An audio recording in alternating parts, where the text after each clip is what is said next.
Magic Box, I also have, it's another Burgundy. Oh, okay. This is a Volnay from D'Angeville. Oh, okay, sure. And it's not necessarily the vineyard, Frenier, which is good. It's one of his, I think, lower on the scale of all of his Premier Crus. But it's really the producer who I really like. And number one, you have a lot of Burgundy enthusiasts who, don't drink Côte de Beaune Red. Just don't care. Absolutely. And, all they want is DRC. Chevrolet, Right. They want Grenache. Rousseau, they want DRC, and they want Roumier, and they want Meunier. Yeah. And that's it. Right. But these wines, D'Angeville, I think they're making some of the best wines in Burgundy. And let's be honest, this is a person that was really a catalyst for Domaine bottling. Right. I mean, this person OG. really changed so much about what we think about Burgundy. I mean, what if we were here and everything was, from 6 different negotiants? And this was like the Big Bang Theory of bottling it yourself. Yeah. Yeah, a true original, D'Angeville.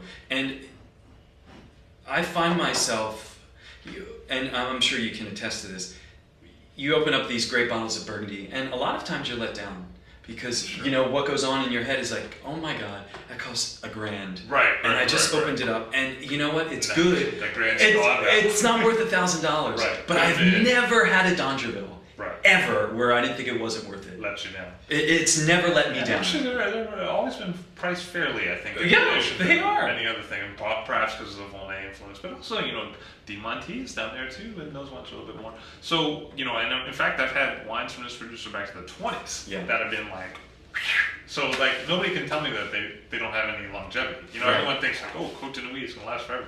Like I've had just old, 29, and you're like dying. Yeah. And there really is a sense of finesse. And, exactly. And that's what Burgundy is. I mean, when you think about red Burgundy, what are the things that you're like? Why I love red Burgundy? Yeah. What draws you to it? It's very simple. It goes back to wines showing where they're from. Okay.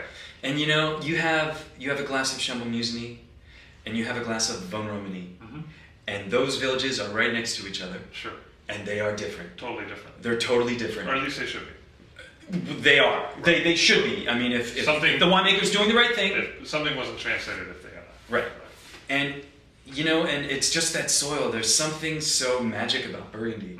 And when you taste Beaune, you know it's Beaune. It's plush and it's spicy and it's silky. And you taste Chambon and it's red fruited and floral and has that real like limestoney crunch to it. It's incredible. Sure. That's incredible. You can find it. Oh yeah, it's there. And it resonates through different growers and through different styles and through different years. Yeah, and that's why I love it. There's like an quality to each area. And I don't think there's any other place in the world where, I mean, they're right next to each other. It's rose next to rose. Sure. And they're different. Right. And you don't see it as immediate as you do in Burgundy. And you think some of the reasoning behind that might be vineyard husbandry over the years, just the monks taking care of the vines, and just knowing what they had, for a long time, and just paying attention. And being a monk, what do? You drink. Right. You drink it, and you read and you write, and that's what they were doing. They were drinking Burgundy, and they were reading, the last journals of what the winemakers before them did, and then they were writing. And it's just so much rich information. It's like they have 200 years head start on everybody else who's making Pinot Noirs today. Yeah, seriously. Even more, 500. Sure, 500. Yeah, and that makes me so happy. And I feel very fortunate to drink wines like that. I agree. And it's a connect, it's a connection, it's a eternal flame, so to speak. Sure, absolutely. That we are part of, and I don't take. Yeah, if you're lucky, and I don't take it as a joke. I take it very seriously. And it makes me very happy.